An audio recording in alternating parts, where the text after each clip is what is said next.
Nalungkot ako kasi nasira yung favorite lutuan ko. Pero ayoko siyang itapon. Gusto ko lang siyang i-repurpose, gawin kong aquarium. Ang problema ko masyado siyang mamantika. Kahit ilang beses ko na siyang hinugasan tapos pinakuluan ko pa siya. Mamantika pa rin siya. Ayan, kitang-kita nyo naman, naglulutangan yung mantika. Kaya ang ginawa ko, nilagyan ko siya ng buhangin. Try lang naman, iniisip ko lang, baka lang makatulong. Medyo challenge lang yung buhangin kasi medyo mabato. At may hawak akong cellphone kaya hindi ako makadakot ng madami. Pero tuloy-tuloy lang, very hopeful lang ako na makatulong siya. Tapos mekos-mekos lang. Hindi ko masyadong ma-mix ng maayos kasi gawa nga ng may hawak akong cellphone. Mas better siguro kung wala akong hawak na cellphone, mas maayos kong magagawa.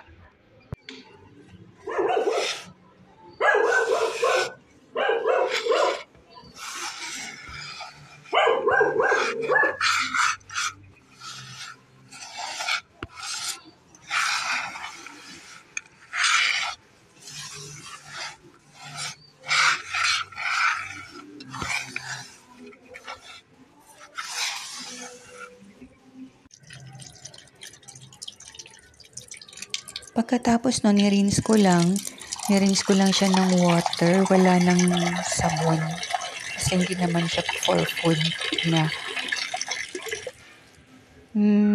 Hopeful ako na sana mabawasan ang oiliness.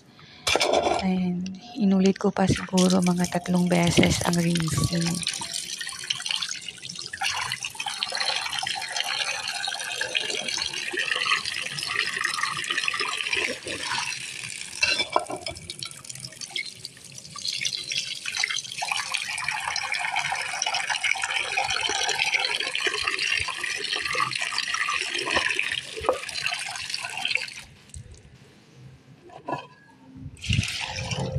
Ay, 2 lang pala, sorry.